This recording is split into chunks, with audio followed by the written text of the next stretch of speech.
Wa kay lingaw. Kay kuyog ta magluto ko. Magluto ko og pandilitsi, dili na ko lutoon sa ubin.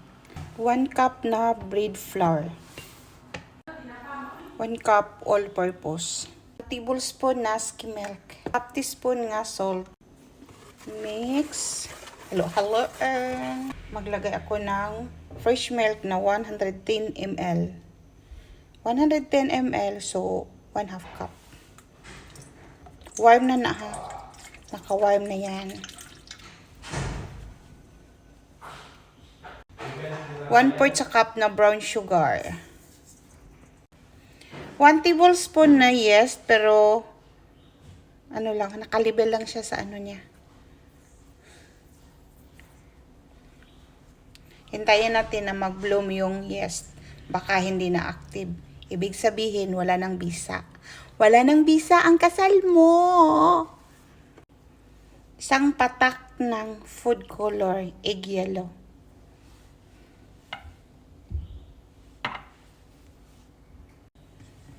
Nag-bloom na siya, ibig sabihin, may bisa yung kasal mo, kaya hindi ka mag-asawa ulit. Charis. Dito ka na ilagay ang melted butter, 2 tablespoon.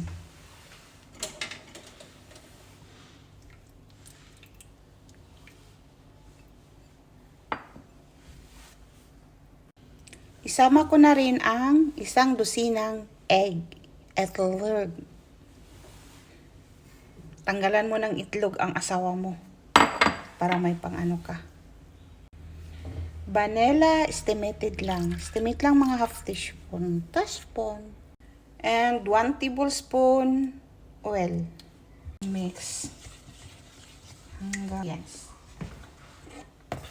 Here na.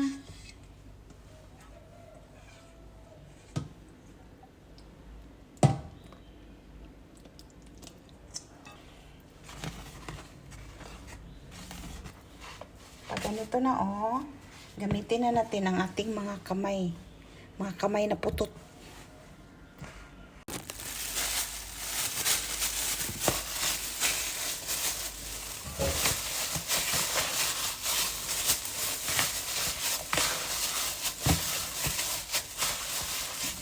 Yung naman.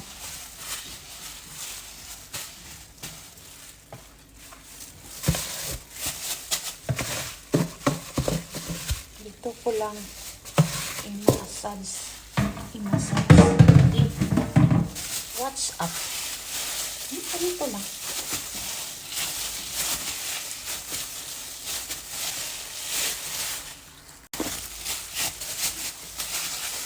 Minutes. Takpan para hindi mag-dry ang dough. Alam, eresa na to ni. Wala to na to nga mag times 2 or mag times 3. Basta maborot na guni siya Ibig sabihin nag-ano na siya. Nag-alsa na. Di ba? No.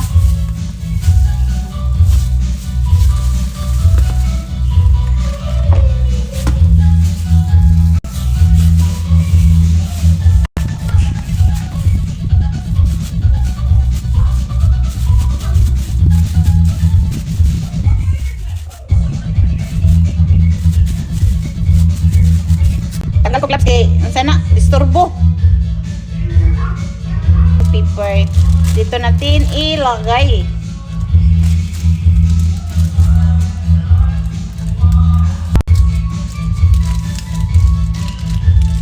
Nako siya lutoon. Hinay na kayo akong ani ha. Nilagay ko sa pinakahina na. Baliktad na to, baliktad.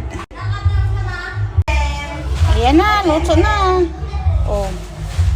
No. Kung ano yung mga snacks o kay sayang. Init. Ara, lami kaayo.